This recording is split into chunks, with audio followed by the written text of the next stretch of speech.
of sports. Rich Paul wanted it in January. He gets it in June.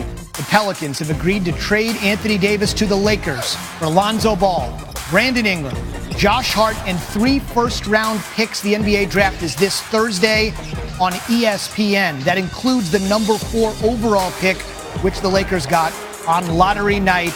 That is the deal. Is Anthony Davis, long expected to be a member of the Lakers, now is playing on the Kings court. Wingmans. We've seen it with Wade and Bosh and Kyrie, the most points per game by a King James teammate. It's a pretty good list.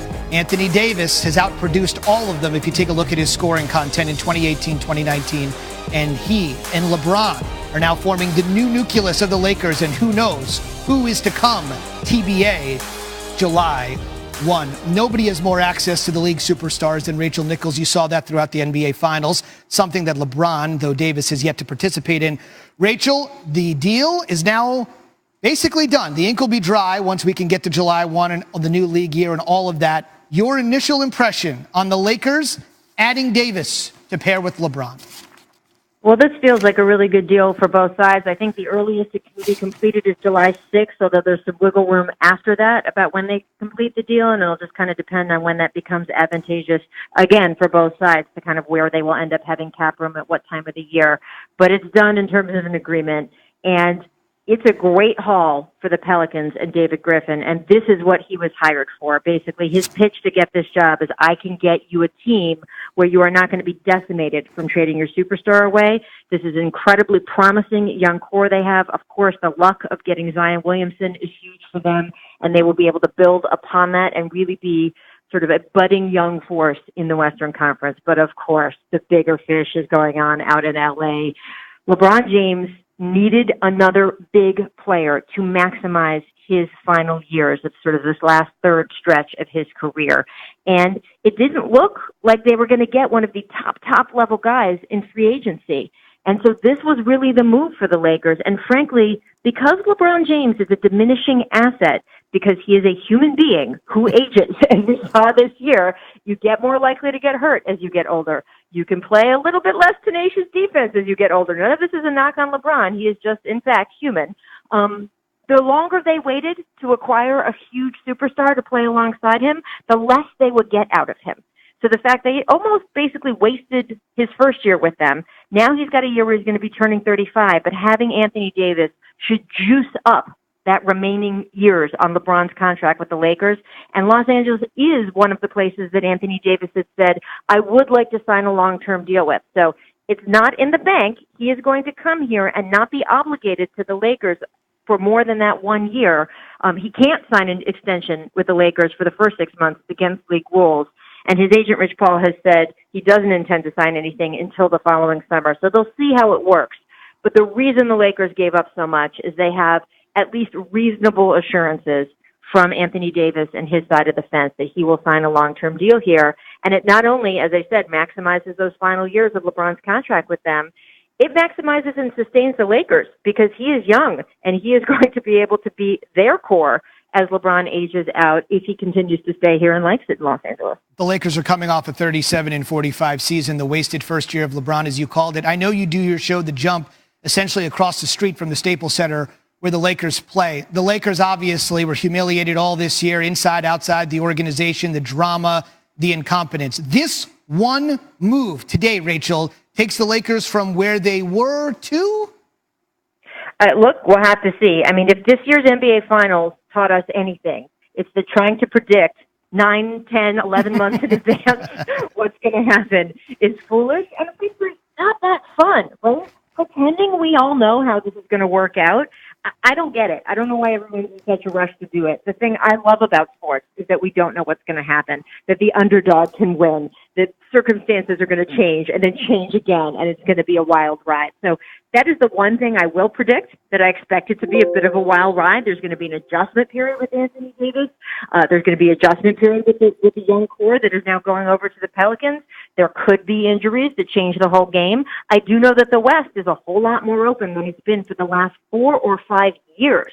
because we know for sure Kevin Durant is not going to play in the NBA next year, so he won't be playing for the Golden State Warriors, even if he's signed to them because of that Achilles injury. And Klay Thompson is going to need a 6 or 7 month recovery period. Now, him I expect to be back by next spring and going into the playoffs, and we'll have to see sort of what kind of player he is.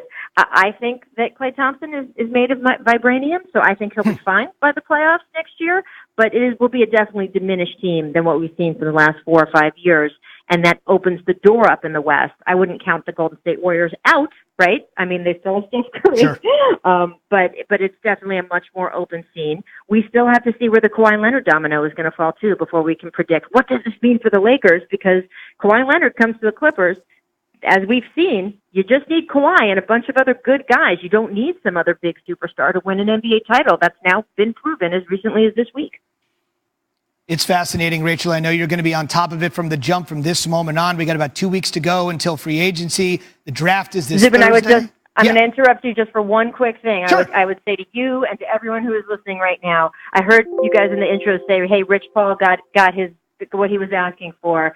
I just want to keep reminding everyone, Anthony Davis is a grown-up, and this is what he wanted. I have talked to him a bunch over this last year. He wanted to be in Los Angeles, and that is part of why he hired Rich Paul, not the other way around. So Good.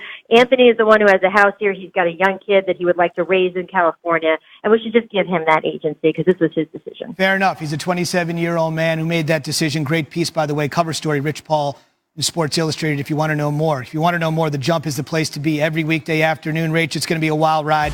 Thanks for being with us. And Zubin, after the Woj bomb we just heard of, guess what? Anthony Davis now to the Lakers. That puts them the favorites to win the 2020 NBA title, according to Caesar Sportsbook. Keep in mind the Lakers have missed out on the postseason in each of the last 6 seasons, the longest such streak in franchise history. So, yeah, the Lakers now get a second star to go with LeBron.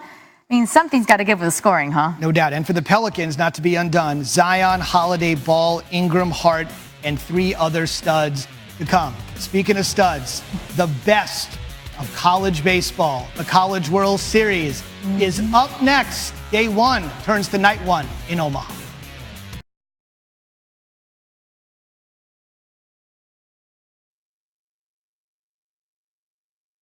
Wearing a different uniform, according to our insider Adrian Wojnarowski. The Pelicans have agreed to a deal to trade Davis to the Lakers for Lonzo Ball, Brandon Ingram, Josh Hart, and 3 first-round picks, including the number 4 overall in the 2019 draft. Now, here's the thing. Davis had a player efficiency rating of 30.3 in 2018-19. That is the 3rd highest in the NBA, behind 2 MVP candidates in Giannis Antetokounmpo and James Harden. His career PER of 27.4 is 3rd best in NBA history among those to play at least 300 games, trailing only Michael Jordan and LeBron James. PER is a rating of a player's per minute productivity. And now we got to bring in Zubin, the one and only ESPN's Dave McMenamin, who follows the Lakers and LeBron all the way every day. Dave, your reaction to Anthony Davis heading to Los Angeles to be with LeBron and you guys? I can't say it's shock. It's certainly a lot to give up, but you know you're getting a lot back. And the entire NBA was reminded of the difference a top-level talent can make, with Toronto being bold and going out and getting Kawhi Leonard and getting the first championship in franchise history. Here you have the Lakers certainly gave up a lot to get Anthony Davis' services, but you bring back a 27-year-old superstar in his prime, who has already shown some chemistry with LeBron James and the limited opportunities they've played together. And now we see what the next shoe to drop will be and how they fill out the rest of this roster to try to have the necessary depth to make a legitimate run at a championship. And Dave, that's where I wanted to go with you next. Rich Paul couldn't get it done in January, but he makes it happen in June, and there had been so much emphasis. Woj was with this earlier and said this had to get done before the NBA draft so they could get those trio of first-round picks in addition to Lonzo, Brandon Ingram, and Josh Hart. So you've got LeBron's salary. You've got Anthony Davis' salary as he eventually heads to free agency in 2020 and likely re-sign with the Lakers. Just take into account the salary that they now have to take into account with LeBron and Davis. What can they do? What can they still afford to do come July 1? Well, as presently constructed, Zubin, they don't have a full max salary slot available. Now, that doesn't mean that a player who's considered a max-level talent wouldn't take a haircut in order to join the likes of AD and LeBron. But you could see the Lakers break up the max slot that they've been preserving and go after several different pieces to really have the necessary depth they're going to need next year. And, some of the names you could hear and you likely will hear in the coming weeks, guys like Seth Curry, Brooke Lopez, Bogdan Bogdanovic, right on down the list, Terrence Ross of the Orlando Magic.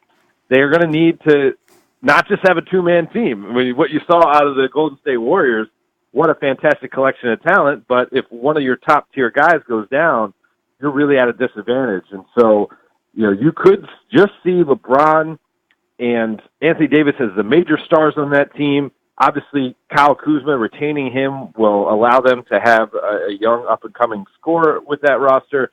And then, guys like Mo Wagner and Alex Caruso likely given a chance to be a part of this team as well. But they're going to need to fill out, rotation guys 4 through 7. And perhaps that means breaking up the max contract or the near max so they much have more to remaining open on their book. Yeah, definitely so much more to break down here. Coming up with this move, the Lakers acquiring Anthony Davis. A lot of expectations in Los Angeles. Dave McMenamin with the insight. Zubin, we're going to switch gears right here because you know what's funny, Zubin? You think that the NBA season is over when the Toronto Raptors, they crown themselves champions? Oh, no, it is not. We got breaking news into SportsCenter. We do. I think the NBA offseason has become more interesting than the NBA regular season, and this is the biggest one of all. The Pelicans have agreed to finally trade Anthony Davis to the Lakers. Now, here's the compensation package. Everybody's wondering, what would they give up? Lonzo Ball, Brandon Ingram. Remember, Ingram has the blood clots in his arm, so that's an issue. Josh Hart and 3 first-round picks, including the number 4 overall pick in the 2019 draft, which will air this Thursday on ESPN. That league sources tell ESPN. We've got the NBA's best insider with us. He's going to help break this down for us. It's Adrian Wojnarowski. He joins us tonight here on SportsCenter. Woj, I just gave the details of the deal. This is Tony Collins and Zubin Mehenti. What else can you add? Zubin, Tony, this is a monster haul for the New Orleans Pelicans to get 2 starters, Lonzo Ball, Brandon Ingram, an outstanding young player in Josh Hart, and 3 first-round picks, including the number 4 overall pick in Thursday's draft, which allows New Orleans not only to draft Zion Williamson at 1, but at number 4, get another, potential very good young player. But for the Lakers, they paid a steep price to get the player they had to get, Anthony Davis. Now Davis and LeBron James partner up in the West. Suddenly, the Lakers are a legitimate contender. They were able to keep Kyle Kuzma. And, this is everything LA had to do this summer. They had to get Anthony Davis. They weren't at the top of any big free agents list, but this certainly changes the dynamic of that Laker organization, changes the narrative. They've got Anthony Davis, who has said all along he plans to sign a long-term extension with the Lakers next summer when he can become a free agent. This is very interesting. Tony and I have so many questions for you, and obviously we're going to continue to hit you with them here until 7 p.m. Eastern time. It's become the biggest story, obviously, in the sports world right now. David Griffin is now the executive vice president of the New Orleans Pelicans, had a good relationship with LeBron from his days when he ran the Cleveland Cavaliers. Do you sense in any way the insistence that Dell Demps, the fired Dell Demps, wouldn't make this move with the Lakers, but the relationship that Griffin might have with the Lakers, Rich Paul, LeBron, in any way, did that allow this deal to get done more quickly? Absolutely not, Zubin. I think David Griffin was trying to make the best deal he could for the Pelicans. I think his focus on was maximizing the assets that they get in return, and LA was the place that they could maximize it because Davis had made it clear that's where he would resign. There were other teams interested, but the Lakers went to such lengths. There has not been a deal for a single player in this league as steep of a price as LA's paid, perhaps since the Carmelo Anthony deal that Masai Ujiri made with the Knicks in Denver a decade ago. There hasn't been a team that has had to give up more for a pick. So while Anthony Davis does go from New Orleans to LA, they paid a price, and they're going to be certainly limited roster-wise with those draft picks. They lose, the core, very good young core there, but this is a deal LA had to make, and they paid a steep price for it. Well, you keep mentioning how much of a monster deal this has been, and this is. When did this all pick up steam? They've been talking, Tony, over the last several days. I think talks picked up as we headed into the weekend, Thursday, Friday. New Orleans had wanted to get this deal done by the weekend, ahead of Thursday's NBA draft. Now they've got that 4th overall pick. They've got to decide who they want to select with it. And remember, too, this deal cannot be finalized until July 1, but they will be picking on Thursday with that number 4 pick. And now the the Pelicans have some time between now and then to identify who they would like to take there, but also, they could be in the marketplace to shop that pick. There are other teams who might want to move up. So this gives the Pelicans a lot of options here between now and the draft. Woj, I wanted to ask you about one person conspicuously not in this deal, and this was a guy maybe only second to Anthony Davis in this deal that was talked about more than anybody else as the Pelicans and the Lakers tried to make something happen, and that is Kyle Kuzma. Again, it's Ball, Ingram, Hart, and a trio of first-round picks. Kyle Kuzma not being included in this deal tells you what from the Lakers' vantage point? Well, they had to give up in other areas, giving up the 3 firsts, giving up Josh Hart as part of the deal, who's an outstanding rotation player for the Lakers. And, Kyle Kuzma is a very good young player, but without him in this deal, it is still substantial to New Orleans. And certainly Kuzma now will partner with James and Davis. He'll be a key part of that Laker team, but it gives a lot of flexibility financially in New Orleans. They're going to be able to, they have cap space this summer. They can go out and add to this core. They believe Zion Williamson is going to be everything that people think he's going to be, a legitimate franchise player. And the reshaping of that New Orleans franchise is just sped up by, number one, the fact that they won the lottery, but two, how much they got in this deal. But for the Lakers, they wanted to hold on to Kyle Kuzma.